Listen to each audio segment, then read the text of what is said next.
नमस्कार, मेरा नाम है डॉक्टर पुरुष धवन और आज इस वीडियो में आपको बताने वाला हूं कि कैसे एक पैरालिसिस का पेशेंट अपनी फिंगर के अंदर मूवमेंट लेकर आ सकता है। क्योंकि जब किसी को पैरालिसिस होता है तो कुछ महीनों के बाद हम क्या देखते हैं कि पेशेंट चलने लग गया, मगर हाथ में इंप्रूवमेंट कहीं ना कहीं पीछे रह जाती है। और खासकर अगर पैरालिसिस वाला हाथ हमारा लेफ्ट साइड का है तो, क्योंकि उल्टे हाथ में इंप्रूवमेंट स्लो आती है कंपैरेटिव टू राइट हैंड। कारण क्योंकि हम अपने लेफ्ट हैंड का ये जो यूज़ है अपने रोज़मर्रा के दिनों में कम करते हैं, मगर लेफ्ट हैंड हमारे लिए ज़रूरी होता है। किसी चीज़ को पकड़ना है तो हमें दोनों हाथ लगते हैं, और अगर लेफ्ट हैंड हमारा पूरा साथ दे, फिंगर से हमारी ग्रिप बन जाए तो हम काफ़ी अच्छा काम करने लायक बन जाते हैं। तो कोशिश करेंगे कि इस वीडियो में आपको बता सकें कि किस तरह से आपने अपनी ग्रिप यानी उंगलियों को बंद करने की ताकत को बढ़ा सकते हैं। और इसके लिए कुछ बड़ा चीज़ नहीं लगती। ये 10-20 रुपए की स्माइली बॉल आती है जो किसी भी खिलौने की दुकान में आराम से मिल जाती है। इसका यूज़ हमने करना होता है। तो पहले काम हम क्या करेंगे, असेसमेंट करेंगे कि यानी हम देखेंगे कि हमारी फिंगर्स में कितनी मूवमेंट है। तो आप अपना जो पैरालिसिस वाला हाथ है उसको आप देखिए, अब उसको सामने रखिए, अब उस तरफ देखिए और देखिए कि हमारी फिंगर्स कितनी हिलती हैं। वो थोड़ी हिलती हैं, काफ़ी हिलती हैं, या वो हमेशा बंद रहती हैं। तो पहला काम क्या है, असेसमेंट, कि वो किस कैटेगरी में फॉल कर रही हैं। अगर हमारी फिंगर्स ज़रा सा हिलती हैं तो हमने इसे बढ़ाना है, क्योंकि अगर इसे बढ़ाएंगे तो क्या होगा, हमारा हाथ पूरा बंद होना शुरू हो जाएगा। यानी हमें ये मूवमेंट बढ़ानी है। अब इसमें दो टाइप की मूवमेंट लग रही है, एक अंदर की तरफ, फिर एक बाहर की तरफ। अगर हमारा हाथ अंदर की तरफ आ रहा है और बाहर की तरफ नहीं जा रहा तो हम कोई एक्सरसाइज कर पाएंगे, नहीं कर पाएंगे।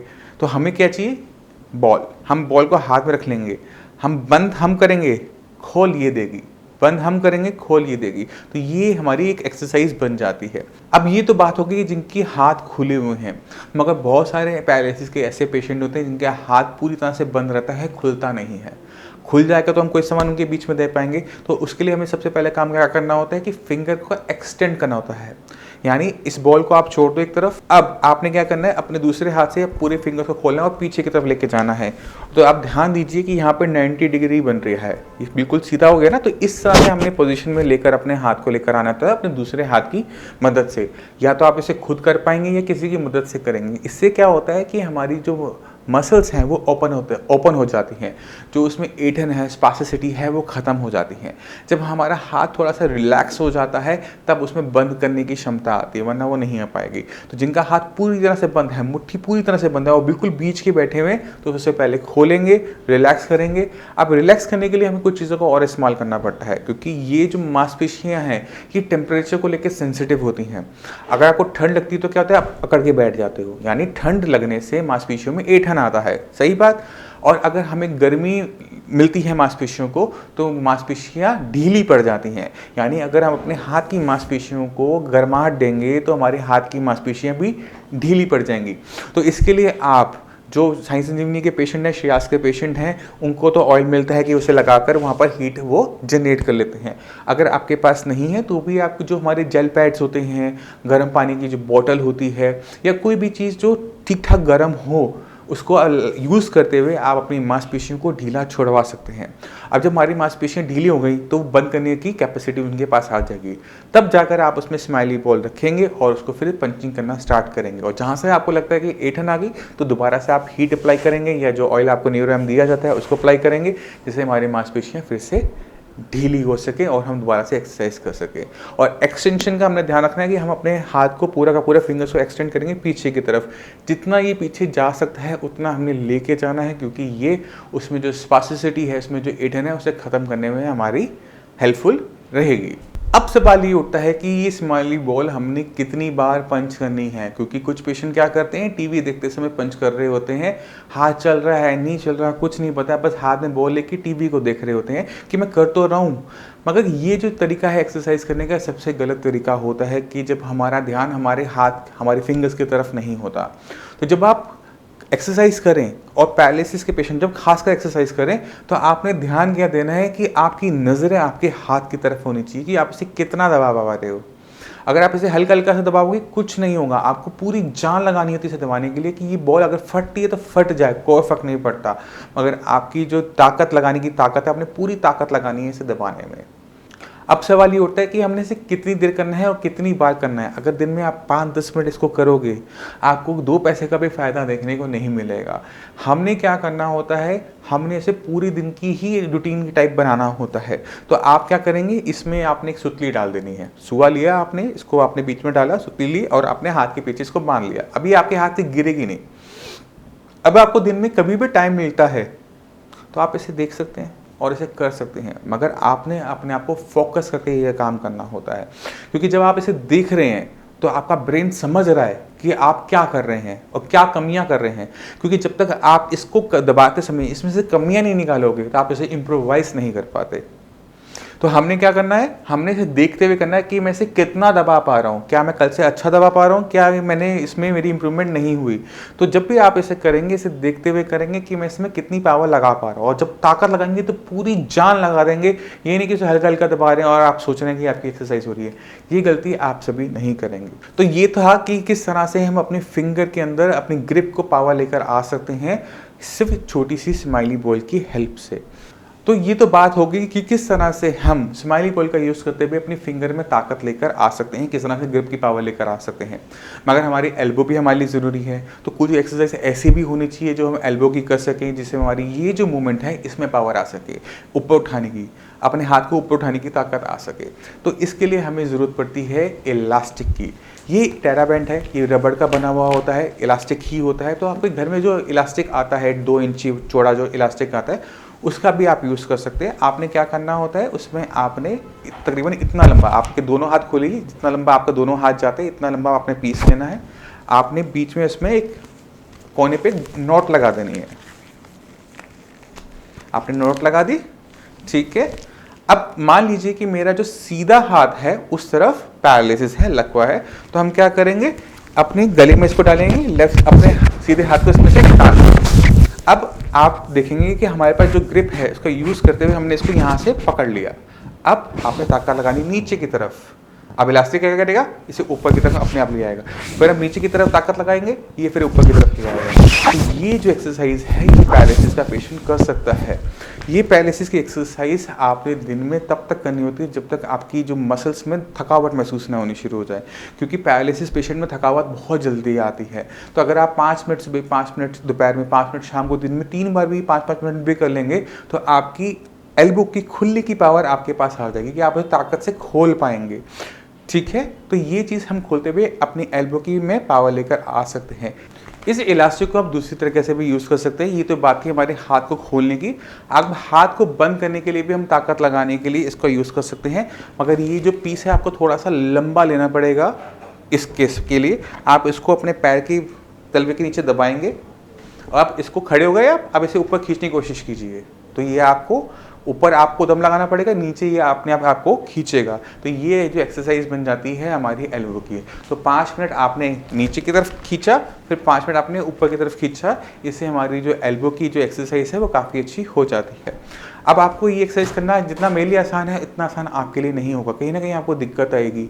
तो आप इसके अंदर ध्यान क्या रखेंगे कि आपकी मांसपेशियों में बहुत ज़्यादा थकावट, दर्द ना हो। क्योंकि अगर मांसपेशियों में दर्द और थकावट ज़रूरत से ज़्यादा बनती है तो मांसपेशियों में ऐंठन आने की दिक्कत देखने को मिल जाती है। तो हमने नहीं करना। अब सवाल ये है कि ये तो एक्सरसाइज के बारे में बात होगी, तो ये तो बात होगी कि किस तरह से हम अपने हाथ की एक्सरसाइज कर सकते हैं, फिंगर की एक्सरसाइज कर सकते हैं। बट सवाल ये उठता है कि दिक्कत सच्ची में मेरी मांसपेशियों में है या नहीं है। मेरा हाथ नहीं चल रहा, मगर डॉक्टर ने कभी मेरे हाथ का एक्सरे, हाथ का MRI नहीं करवाया था, मेरा ब्रेन का करवाया था। क्यों करवाया था उसको समझने की कोशिश करते हैं। क्योंकि पैरालिसिस जब आपको हुआ था तो आपके ब्रेन में क्लॉट आया था या ब्रेन में हैमरेज हुआ था, यानी आपके दिमाग को नुकसान हुआ था। दिमाग के किस हिस्से को नुकसान हुआ था? उस हिस्से को नुकसान हुआ था जो आपका हाथ और पैर चलाता था। अब सवाल ये उठता है, क्या मेरे हाथ की एक्सरसाइज करने से या स्माइली बॉल चलाने से मेरे ब्रेन में कोई इंप्रूवमेंट आएगी? नहीं आएगी। क्योंकि ये एक्सरसाइज या जो फिजियोथेरेपी आप कर रहे हो आप बहुत लंबे टाइम से कर रहे होते हो। प्रॉब्लम क्या होती है कि ये एक्सरसाइज फ्रूटफुल नहीं हो रही, इसका कोई रिजल्ट नहीं आ रहा होता। क्योंकि कहीं ना कहीं हम अपने ब्रेन को छोड़ देते हैं। हम एक्सरसाइज तो कर रहे हैं, फिजियोथेरेपी भी कर रहे हैं, हमने ब्रेन को कहीं ना कहीं इग्नोर कर दिया। ब्रेन में जो नुकसान हुआ था उसको इग्नोर कर दिया। इसी वजह से जो पैरालिसिस के पेशेंट होते हैं कई कई साल तक फिजियोथेरेपी करवाते रहते हैं, उनको रिजल्ट्स देखने को नहीं मिलते, उनकी दिक्कतें बढ़ती चली जाती हैं। तो हमने ऐसे ख़त्म करना है, रिजल्ट्स लेकर आना है अपने एक्सरसाइज का, तो हमें अपने ब्रेन पे काम करना है। क्योंकि ब्रेन के जिस हिस्से में क्लॉट आया था या नस फटी थी, ब्रेन हैमरेज हुआ था, जहाँ पे खून नहीं पहुँच पाया, ब्लड नहीं पहुँच पाया, वो हिस्सा परमानेंट तरीके से डैमेज हो जाता है, वो मर जाता है, वो दोबारा काम करने लायक नहीं बन पाता। हमें ब्रेन के दूसरे हिस्सों को सीखने लायक बनाना होता है कि जो हम चाहते हैं अपने हाथ चलाना, पैर चलाना, उसे वो सीख सके। तो सिखाने के लिए ब्रेन को हमें रेडी करना होता है, क्योंकि छोटे बच्चे की बॉडी के अंदर ब्रेन सीख रहा होता है, मगर जब एक बार हम बड़े हो जाते हैं तो हमारा ब्रेन सीखना बंद कर देता है। तो उसको दोबारा से उस लायक बनाना पड़ता है कि वो जो चीज़ें हम सिखाने वाले हैं एक्सरसाइज से, वो सीख सके। जब हम दोनों ही चीज़ों पे, अपनी एक्सरसाइज पे और अपने ब्रेन पे, दोनों पे साथ काम करते हैं, तभी जाके पैरालिसिस पेशेंट के अंदर रिजल्ट देखने को मिलते हैं। अब मैं चाहता हूँ कि आप 2-4 पैरालिसिस के पेशेंट से मिलिए, जिस तरह से उन्होंने श्रेयास में अपने लाइफ के अंदर चेंजेस लेकर आए, तो आप समझ जाएंगे कि जो मैं बात कह रहा हूँ वो सही बात कह रहा हूँ। नमस्कार, मेरा नाम है डॉक्टर पुरु धवन और आज मैं आपको मिलवाना चाहता हूँ एक पैरालिसिस पेशेंट जिनकी एज है 63 की एज के अंदर पैरालिसिस को हराना आसान काम नहीं होता। तो चलते हैं पेशेंट के पास और उनसे जानते हैं कि उन्होंने इसको कैसे सहा और कैसे इसको देखा। तो शर्मा जी, ये आपको हुआ कब था? मेरा नाम GR शर्मा है और मेरे को ये ब्रेन स्ट्रोक का दूसरा अटैक है। पहला कब हुआ था? पहला 2014 हुआ था। 2014 में। तब उससे रिकवर पूरे हो गए थे? उसका पूरा रिकवर नहीं हो पाया, लेकिन ये 2019 आते आते मुझे दोबारा फिर अटैक होगा ब्रेन स्ट्रोक का। और ये राइट साइड का हुआ, पहले भी राइट को हुआ था, अब दोबारा भी राइट का हुआ। ठीक है। तो मेरे को चलने फिरने में दिक्कत थी और डॉक्टर साहब की मैंने दवाई खाई। अभी तो 1 ही महीना हुआ है, 1 महीने में मेरे को बहुत इम्प्रूवमेंट है। तो ये जब आपको हुआ था तो आपने कहाँ से इलाज करवाया था? जब मुझे ये सेकेंड टाइम जब हुआ है? हाँ, पहली टाइम भी मैंने एस्कॉर्ट फोर्टिस में करवाया, इलाज कराया। डॉक्टर ने मुझे कहा भाई मेरे को एलोपैथी का जो इलाज करना था कर दिया, अब आप इसके बाद देसी ट्रीटमेंट कराओ। डॉक्टर ने बोला? आयुर्वेदिक। हाँ, डॉक्टर ने बोला? हाँ, डॉक्टर ने कहा अच्छा कि आयुर्वेदिक का ट्रीटमेंट कराओ, उससे शायद आपको बहुत आराम मिलेगा। तो मैंने आयुर्वेद में भी इलाज कराया। अब सेकंड बार टाइम हुआ मुझे, तो मुझे डॉक्टर साहब जो संजीवनी, इनसे मुलाकात हुई, तो इन्होंने 1 महीना हो गया मुझे दवाई खाते खाते, जिससे मुझे बहुत आराम है।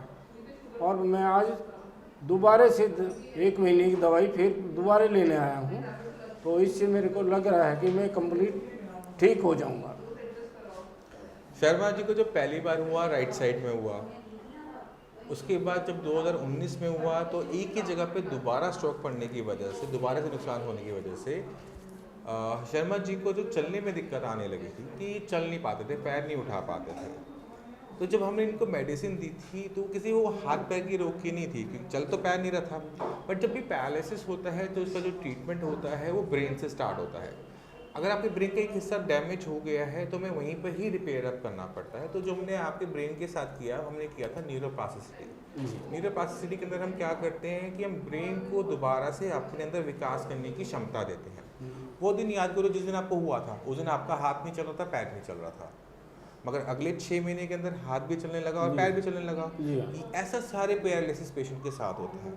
दिक्कत पहले 6 महीने में नहीं आती है। पहले 6 महीने में मैक्सिमम लोग अपने आप ठीक हो जाते हैं। दिक्कत आती है उसके बाद 6 महीने के बाद, 6 महीने कि जब ये न्यूरोप्लास्टिसिटी, जब दिमाग की विकास करने की क्षमता बंद हो जाती है। आपका एक जख्म हुआ तो कुछ टाइम में वो भरेगा, अगर वो टाइम से नहीं भर पाया तो वो नासूर बन जाता है। ऐसे ही कुछ आपके ब्रेन के साथ होता है। जब दिमाग में चोट लगी, पहले 6 महीने में भर गया, अब चलने लग गए, हाथ चलने लग गया, ठीक है, नहीं चलता ना, तो वहाँ पर दिक्कत हो जाती है। तो वहाँ पर हमें दोबारा से दिमाग के अंदर विकास करवाना पड़ता है। जब वो डेवलपमेंट स्टार्ट होती है तो आपके अंदर चेंजेस आने शुरू हो जाते हैं। वही आपने देखा।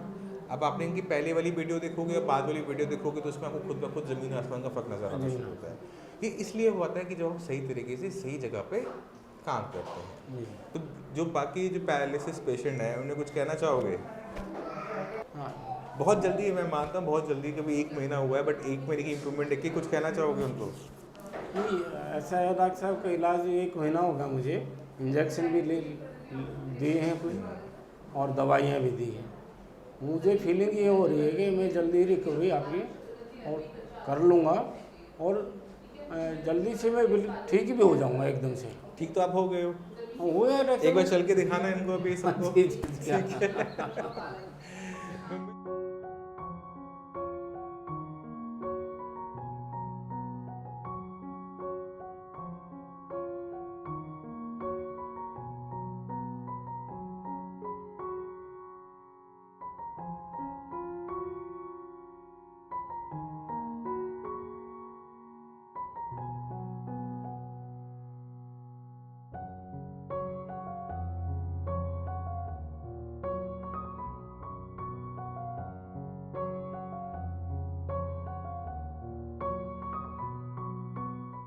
तो आपने देखा, अगर हम दोनों ही ऑर्गन्स पे साथ साथ काम करते हैं, ब्रेन पे काम करते हैं और सही तरीके से सही एक्सरसाइज करते हैं, सही फिजियोथेरेपी करते हैं, सही ऑक्यूपेशनल थेरेपी करते हैं, तो आपकी बॉडी में चेंजेस पहले महीने में ही शुरू हो जाते हैं, जो कि बहुत ज़्यादा ज़रूरी होता है।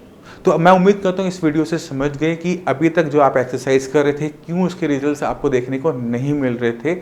अगर आप चाहते हैं कि हम जो मेहनत आप अपनी बॉडी पे करते हैं उसके रिजल्ट्स आपको देखने को मिलने शुरू हो जाएं, तो कहीं ना कहीं आपको थोड़ा सा पीछे जाकर बीमारी की जड़ में जाके काम करना शुरू करना पड़ेगा, अपने ब्रेन में काम करना शुरू करना पड़ेगा। और जैसे जैसे ब्रेन के अंदर इंप्रूवमेंट होगी, वैसे वैसे आपकी एक्सरसाइज में जो चेंजेस आप देखना चाहते हैं, अपने पैर में जो इंप्रूवमेंट देखना चाहते हैं, अपने बोलने में आप जो चेंजेस देखना चाहते हैं, अपने हाथ में जो देखना चाहते हैं, वो दिखने शुरू हो जाएंगे। और वो भी बहुत कम टाइम में होता है। अब इसी के साथ आपसे समय चलने की आगे चाहूँगा। मिलते हैं अगली वीडियो में, तब तक के लिए धन्यवाद। Now you can share your reports with us via WhatsApp and get free consultation with our experts.